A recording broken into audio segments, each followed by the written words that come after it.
Hey guys, what's up? It's Sean here, and today I'm going to be giving my recap and reaction to WrestleMania 39. So without further ado, let's begin. Starting off with Night 1. The first match we had, the match that kicked off WrestleMania, was Austin Theory versus John Cena for the United States Championship. So Austin Theory retained the US title, and I'm just going to say it right now, even though I agree with this decision, the match was a little bit underwhelming to say the least. Mostly because Austin Theory needed this victory more because John Cena, well, to start off, he's pretty much a part-timer now. He's no longer a full-time wrestler. If Cena was a full-time wrestler, I could probably see that happening, but as of right now, I think Austin Theory was definitely the right person to win this match. Next up was the Men's WrestleMania Showcase Fatal 4-Way Tag Team match. And I'm just going to say it, this match, I originally thought it was just going to be a bathroom break match where you don't really care about it. It's just one of those matches that's just on the card to get people on the show. And I'm going to be surprised. I actually was thoroughly entertained. I mean, I originally thought Alpha Academy was going to win this because I really love the work that Chad Gable and Otis are doing. But the Street Profits actually makes more sense in my opinion because they have a lot of momentum actually heading into this match, and overall I think that Alpha Academy might actually split. Although I don't want that to happen, I think that the Street Profits were definitely the correct choice to win this match, and overall I was just pretty glad to see that everyone pretty much got a chance to shine in this match. It wasn't the greatest match ever, don't get me wrong, but it was thoroughly entertaining. It had a lot of really good moments to it. Seth Rollins defeated Logan Paul with KSI. Logan Paul has quickly earned my respect as a wrestler. I still am not the biggest fan of the person, but as far as the wrestler goes, I really love his work. He's able to put on a show, he's able to keep up with some of the big guys, such as Roman Reigns. He's faced The Miz at SummerSlam last year, and of course Seth Rollins on Saturday. Something that also surprised me was the fact that KSI was actually in this match. So KSI was dressed up as a Prime energy drink bottle because Logan Paul and KSI, I think they actually founded that company. I could be wrong. But regardless, KSI was inside of this giant bottle. It was like a mascot pretty much. And I was kind of surprised when he took off the thing that was covering his face and it ended up being him. That was a genuine shock for me. I didn't expect that. So something that was kind of funny was they were setting Seth Rollins up on the announce table so Logan Paul could perform a frog splash. Rollins reversed it, threw KSI on the table, and Logan Paul ended up delivering a frog splash to KSI through the announce table, which honestly shouldn't have gotten that big of a reaction out of me, but for some reason it did. And overall, Seth Rollins ended up winning this match, and he desperately needed this more than Logan Paul. It's Seth Rollins' first WrestleMania win since WrestleMania 35 in 2019. Next up was the 6-woman tag team match. Trish Stratus, Lita, and Becky Lynch. They defeated Damage Control, Bayley, Dakota Kai, and Io Sky. Overall, I think this match only exists just to have them finally break up Damage Control because even though it was great seeing all of them return to the main roster at SummerSlam last year, overall, I don't think it's really been working because they've kind of been losing a lot. You have to have them pick up some wins every now and then, but seeing Damage Control constantly losing matches, I think that they're actually going to end up splitting apart. Next, we had Rey Mysterio defeating Dominic Mysterio. Okay, I really thought that Dominic was going to win this match. In my opinion, Dominic should have won this match because of two reasons. One, Rey Mysterio is already in the Hall of Fame, so usually if you're in the Hall of Fame, that means that you're either a retired wrestler or you're close to retirement. It only made sense to have this be probably Rey Mysterio's final match, and it would make sense to have Dominic Mysterio go out on top and capture that moment that I think that he honestly deserved more, in my opinion. But it was pretty great being able to see everything that happened in this match. Rey Mysterio was literally beating Dominic with a belt. WWE really had me cheering for a man who beat his son at WrestleMania. Welcome to the world of wrestling. But anyway, I'm happy for Rey Mysterio. I'm glad he got that final win at WrestleMania, but I just think Dominic needed this more. Rhea Ripley defeats Charlotte Flair to win the SmackDown Women's Championship. I'm just going to say this right now. I'm pretty sure everyone will agree with me. This is the greatest women's wrestling match I have ever seen. I forgot how well these two work off each other. Whether it was WrestleMania 36 for the NXT Women's Championship, Money in the Bank 2021, where it was for the Raw Women's Championship, but Charlotte ended up beating Rhea. I knew this was going to be a good match, but I didn't expect it to be that good of a match, is what I'm trying to say. This was the only right solution to this entire match, to have Rhea Ripley win the title. And sure enough, that's exactly what we got. Oh my god, this match was pretty brutal. There were some spots in this match where I kind of had to slightly look away because they looked brutal. And because of that, it kept my attention wanting to see more. And sure enough, we got the correct winner in a perfect ending to what was already easily the best women's match, like I said, that I've ever seen. But for every good, there's also a bad, but I'm just going to say it. Pat McAfee defeating The Miz. It was great seeing Pat McAfee because he's so entertaining, but this was just an impromptu match that filled the card. I'm going to get to this in a little bit, but I mean, it was pretty cool seeing Pat McAfee win, but also George Kittle, the tight end of the 49ers, he actually got involved in this match because he did a shoulder tackle to The Miz on the outside, and Pat McAfee ended up winning, but I'll get more onto this in a little bit. Then, in the main event of Night 1, in my opinion, the only match that should have main evented Night 1, Kevin Owens and Sami Zayn defeated the Usos to win the undisputed WWE Tag Team Championships. Similar to Rhea Ripley and Charlotte Flair, this is the greatest tag team match I've ever seen. It had everything you want to see from a tag team match. Beautiful storytelling, crowd interaction, epic moments. One of the most important parts of a wrestling match is the storytelling, and this is one of the best stories in the history of professional wrestling. The whole bloodline accepting Sami Zayn into the family. They question his loyalty, he proves his loyalty, then when he finally attacks the bloodline, everyone loves it. This was the perfect solution to this match. Kevin Owens and Sami Zayn defeating the Usos in... wow. I've got to applaud them for that match. That was absolutely special. That's really the only way to describe it. Special. The only gripe I do have with the match was there were way too many super kicks.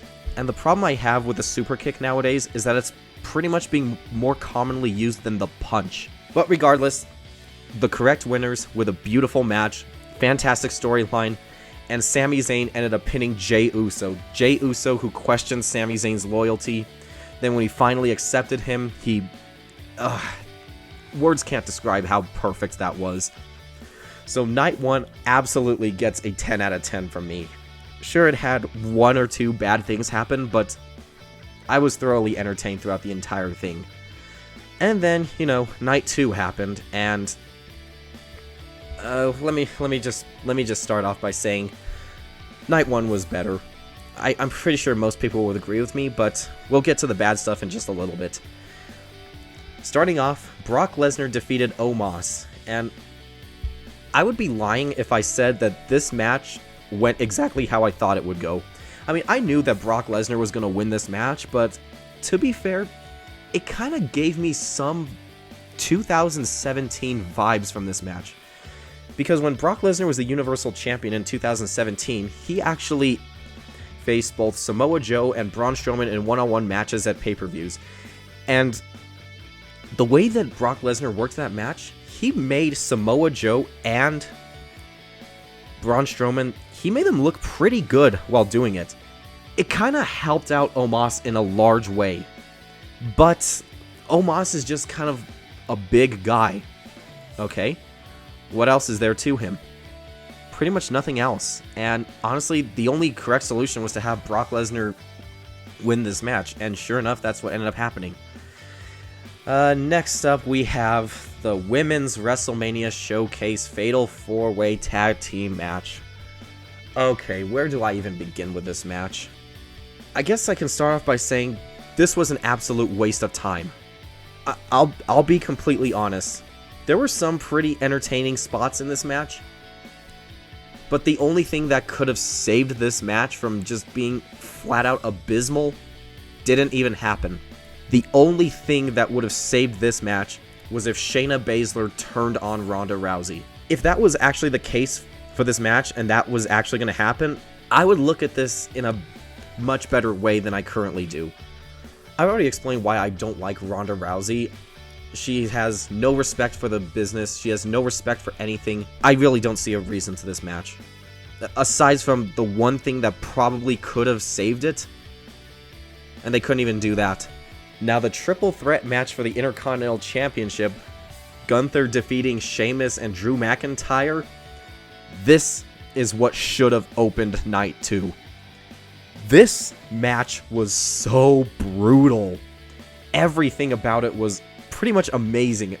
I need to stop using that word, but I'm sorry, but I knew this was going to be a good match. We all knew this was going to be a good match, but just how physical this match was with the chops, the beatings, the crowd's reactions, the moments that you got. I mean, what more do you want from a match?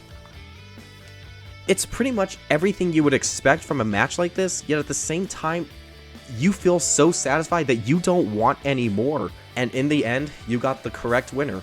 I honestly thought that anyone could have won this match and I would be happy.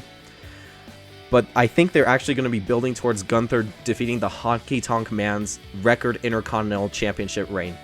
And if that's the case, I'm all for it. I would love to see that happen. Next we had Bianca Belair defeating Asuka to retain the Raw Women's Championship. These are two of the best women's wrestlers in the company. The build up to this match was honestly a 1 out of 10. It was terrible.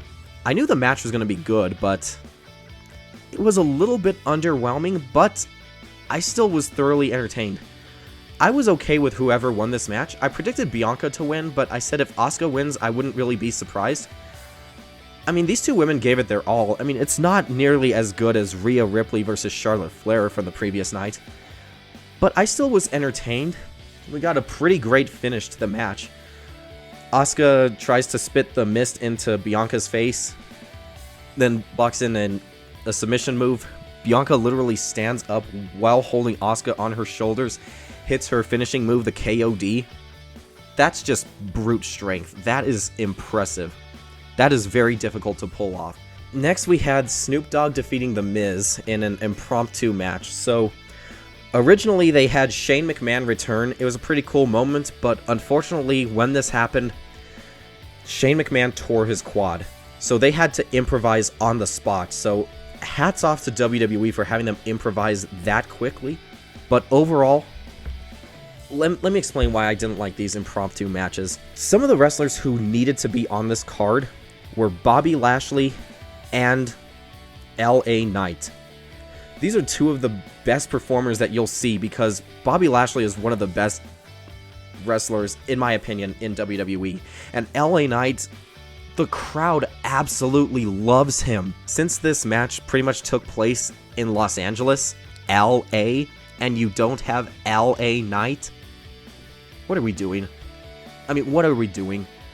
I would have loved to see them at the event in some way, but instead we got Miz losing twice. I mean, I love seeing Pat McAfee, and Snoop Dogg ended up winning. I mean, if you add Snoop Dogg to anything, it's automatically better. But this just wasn't it. Edge defeated the Demon Finn Balor inside of a Hell in a Cell. Now this match, it was the only right solution. Edge formed the Judgment Day. It only makes sense that he completes the story. During this match, Edge threw a ladder into Finn Balor, and it actually cut him open. I'm not going to show you a picture of it, but it's on Finn Balor's Instagram, but it is a very graphic image, so if you're queasy, don't look it up. Apparently this match had to be cut short because of this, and I just need to talk about one thing that's really shows just how professional Edge is. While the doctors, they had to stop the match because they were working on Finn Balor, Edge does a great thing, and he walks around, has the camera focus on him so the medical staff can work on Finn Balor, and I'm just going to say it, by having the camera staying on Edge and Edge giving them time to work on Balor, words can't describe how great that is. That's really just all I can say. Respects to both Edge and Finn Balor. Finn Balor for finishing that match, and Edge for making sure that Balor got the necessary medical attention in order to stitch him up in order for him to continue that match. That is great. Something that's not great was how they ended WrestleMania. So Roman Reigns defeated Cody Rhodes. I said that it only made sense to have Cody Rhodes win this match. Okay, let me just start with this. The problem I have with this match, the way that Roman Reigns has been booked since the Bloodline started, this is going to be a hot take, has been terrible. Now, I will give credit where credit is due. I love the story, having the Bloodline together, having the Usos and Solo Sikoa and Roman Reigns all in one group with Paul Heyman as an advocate. This is fantastic. Something that everyone in professional wrestling has been wanting for years was this Bloodline supergroup, basically. But there's one major problem with it. WWE has been trying to book Roman Reigns as this monster heel who's basically constantly taking charge of everything. He's the tribal chief. He's the guy to beat. There is one major problem about this happening. That is the fact that the way that Roman Reigns has been booked, again, this is going to be a very bold take, it makes Roman Reigns look weak. He doesn't seem like a strong heel. For being someone who WWE has been built up to be the next face of the company, and it took them years to finally get Roman Reigns a gimmick that actually suits him as the tribal chief, the head of the table, whoever, whatever you want to call him, it just bothers me with how he's been booked, basically. The way I see it, if you want to book someone as being strong, you don't need him to constantly have help with every single one of his matches. The problem with this is the fact that Roman Reigns has been built up as this guy who's supposed to be the face of the company. And if you want to have him be the strong guy who can win these matches, especially considering how long this current championship reign has been, you would build him up as looking like a monster. The way that I see it, the only way Roman Reigns has been booked as being basically a person who constantly needs help. How is that supposed to be intimidating? It's not how I would book this. Yes, there are some great parts to it. Like I said, I love the Bloodline. I just hate with how they booked Roman Reigns. Have him be this monster heel who wins matches by himself without the help of anyone else. Because Roman Reigns won this match, I honestly have no idea where they're gonna go from here. I mean, yes, it'll keep you guessing, but Cody Rhodes was really the last person who could realistically beat Roman Reigns. Aside from maybe Seth Rollins, because the story is definitely there, they have history and they always put on great matches. And I don't know where WWE is going with this. I mean, yes, it'll keep you guessing and it'll make you think. I just think that this was a huge missed opportunity, especially when you consider the main event of night one was the Usos losing their titles against Kevin Owens and Sami Zayn. You already have the setup for the start of the fall of the Bloodline, which would have been an epic conclusion. And if you have Roman Reigns lose to Cody Rhodes, not only does Cody Rhodes do the thing that no one in his family has been able to do, and that's win the WWE Championship, but you could set yourself up for an epic conclusion to one of the greatest stories ever in the history of professional wrestling. But instead, we get the same old that we've seen over and over again. Roman Reigns can't win a match by himself because he's constantly needing the Usos or Solo Sikoa and Paul Heyman to constantly help him. And it honestly hurts. It's bold to see the moves that they made during this match, but I just see this as one of, if not the biggest missed opportunity this side of the once-in-a-lifetime match that The Rock and John Cena had. Night 2 honestly gets a 7 out of 10 from me. Overall, the WrestleMania gets an 8 out of 10. I was really enjoying this WrestleMania, but Night 2 could have been so much better. I don't really know what's going to happen now, but I guess we'll just have to wait and see.